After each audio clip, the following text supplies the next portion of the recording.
Nobody likes you, Mark.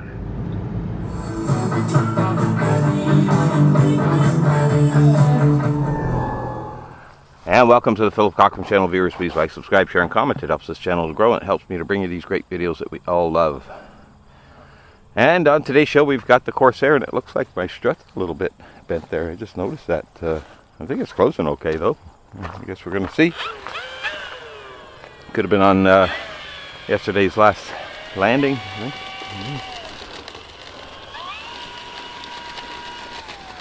Oh, get over there. Not that far. Jeez. Taxiing's just becoming a nightmare here. A guy just went down this road too, like 80 kilometers an hour. I'm like, buddy, like seriously? Like, alright. Some wind gusts coming from that way, so we gotta kind of take off that way. So. Come on, Corsair.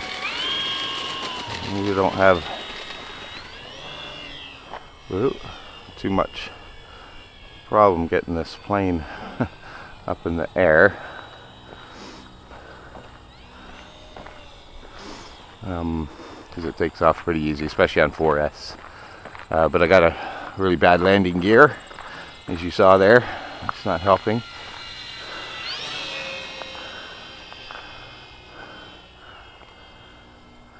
But we're flying, we're in the air. Let's try and pop that gear up and see what happens. So close, it's okay. It's like 90 some odd percent-ish close.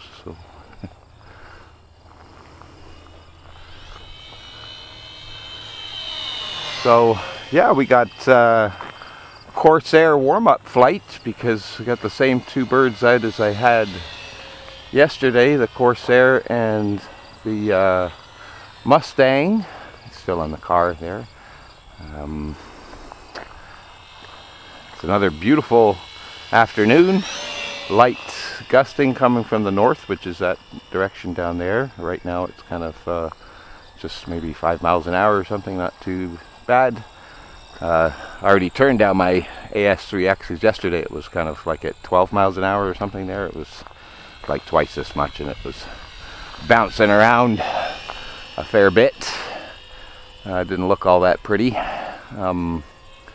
So yeah, I've turned it back down to, I kind of I set mine on the dial. We were talking about this on Ryan's stream there the other day, and how people set up and everything there, right? So I set up on the dial and it's at 50%. I usually have it at 4 times, and then I kind of immediately turn it down to about 35% or so, which is about where I find AS3X on average, okay, this is on average throughout all planes, to be okay. So their AX3X is a little bit too much for me. So if that's, 50%, I like mine at about 37%. And then I try and back it down.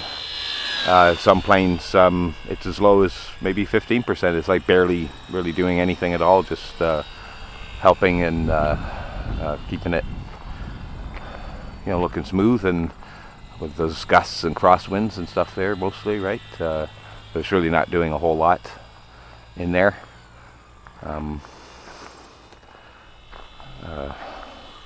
But yeah, everybody's different. It's funny how I remember being pretty intimidated about flying this plane, and because I had a couple incidences when I first put it up in the air, and I didn't have a whole lot of experience then. I was using like a timber or something like that to warm up to fly this, and now I'm using this to warm up to fly something else, right? But this is a very easy flying plane, I think. It's got a few, I would say typical warbird characteristics that, you got to keep some speed up in those turns, because it'll fly deceptively slow in a straight line. Typical takeoff and landing rudder management that warbirds have. But this one's not too bad. It does like a fair bit of a rudder for a scale-ish takeoff, but landings aren't too bad. Flaps work quite effectively on this plane. They're kind of cool too. They get the 3-segmented deal. And as I've mentioned before in other videos, these gear have been tough. Like, I've straightened them out and had them apart and rebent them and stuff like 6 times now. Yeah, they haven't snapped or whatever. I'm always able to kind of fix it up and get her going again, right? So it's not perfect, but it's you know, it closes and opens and lands, takes off and lands the plane, so I'm happy, right? So anyway, let's just take the boot our timer here. Yeah, sure enough, 10 seconds left. So let's pop that gear out. Speaking of which, we'll put 1 click of flaps on. Did we get both wheels? Yes, we did. Nice. And we'll come down to our... It's becoming a kind of norm here that I'm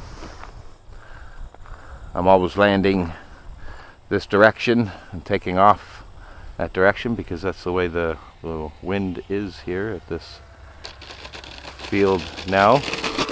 Yeah, look at that strut. It's just terrible, but it did pretty good. I actually landed it pretty nicely, right? You know, despite all that, you know.